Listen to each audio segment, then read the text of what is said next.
high-tech jobs of tomorrow. Listen now, I will cut taxes for 95% of all working families. Because in an economy like this, the last thing we should do is raise taxes on the middle class.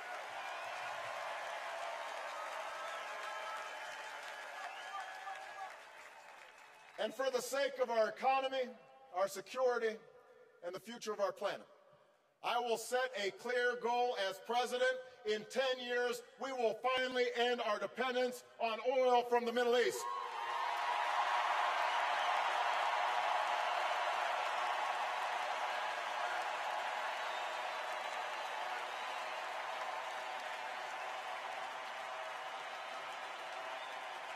We will do this. Washington's been talking about our oil addiction for the last 30 years. And by the way, John McCain's been there for 26 of them. And in that time, he has said no to higher fuel efficiency standards for cars, no to investment in renewable energy, no to renewable fuels. And today we import triple the amount of oil than we had on the day that Senator McCain took office. Now is the time to end this addiction and to understand that drilling is a stopgap measure, not a long-term solution, not even close.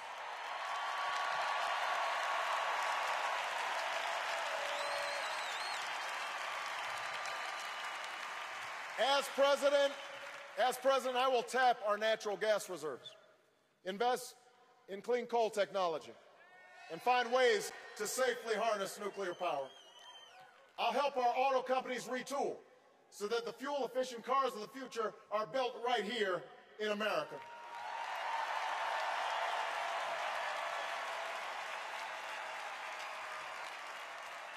I'll make it easier for the American people to afford these new cars.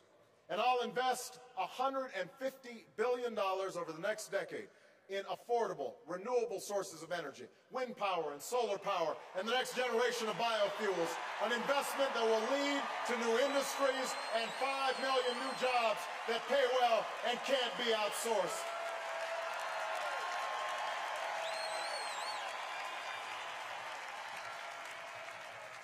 America, now is not the time for small plans.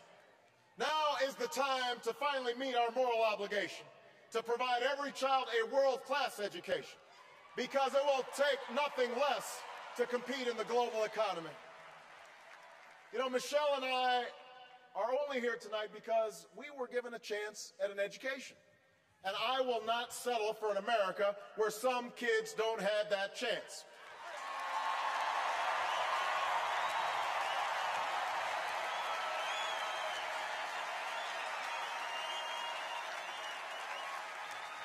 I'll invest in early childhood education. I'll recruit an army of new teachers and pay them higher salaries and give them more support.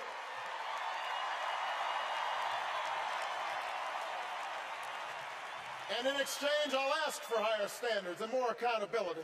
And we will keep our promise to every young American. If you commit to serving your community or our country, we will make sure you can afford a college education.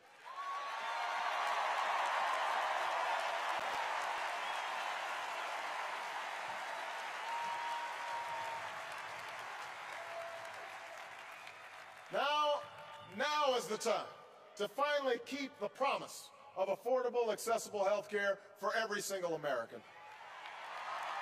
If you have health care, my plan will lower your premiums. If you don't, you'll be able to get the same kind of coverage that members of Congress give themselves.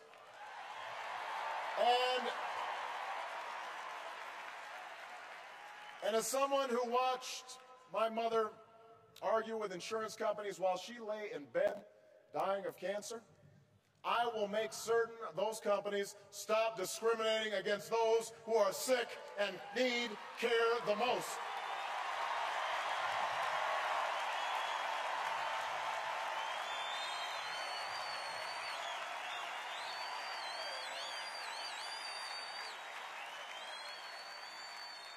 Now is the time to help families with paid sick days and better family leave, because nobody in America should have to choose between keeping their job and caring for a sick child or an ailing parent. Now is the time to change our bankruptcy laws so that your pensions are protected ahead of CEO bonuses, and the time to protect Social Security for future generations. And now is the time to keep the promise of equal pay for an equal day's work, because I want my daughters to have the exact same opportunities as your sons.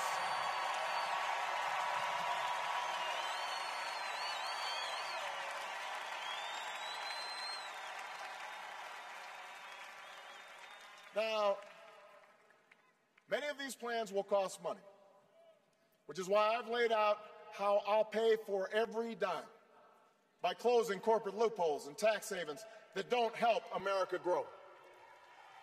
But I will also go through the federal budget line by line, eliminating programs that no longer work and making the ones we do need work better and cost less, because we cannot meet 21st century challenges with a 20th century bureaucracy.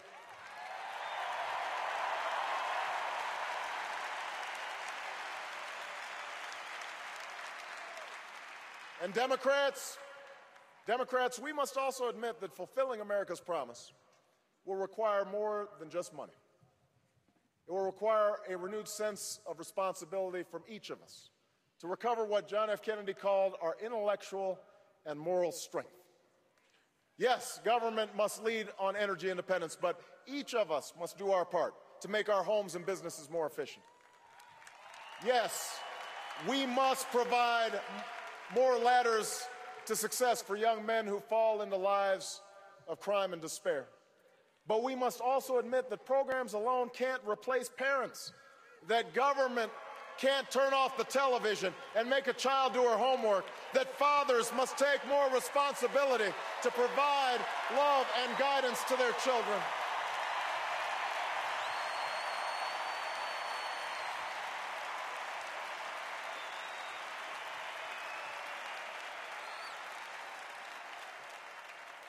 Individual responsibility and mutual responsibility.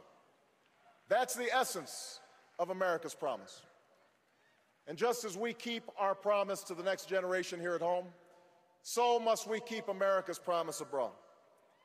If John McCain wants to have a debate about who has the temperament and judgment to serve as the next commander-in-chief, that's a debate I'm ready to have.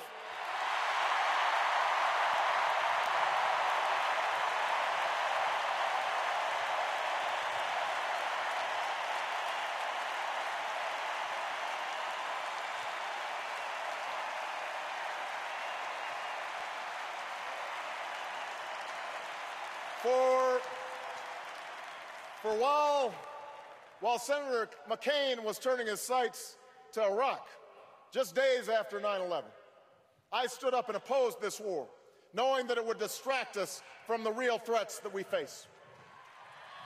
When John McCain said we could just muddle through in Afghanistan, I argued for more resources and more troops to finish the fight against the terrorists who actually attacked us on 9/11, and made clear that we must take out Osama bin Laden and his lieutenants if we have them in our sights.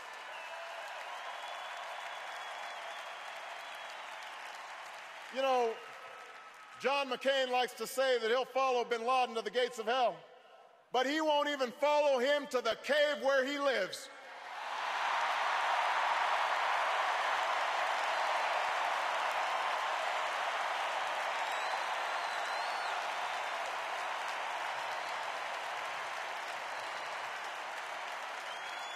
And today is my call for a time frame to remove our troops from Iraq, has been echoed by the Iraqi government and even the Bush administration, even after we learned that Iraq has $79 billion in surplus while we are wallowing in deficit. John McCain stands alone in his stubborn refusal to end a misguided war.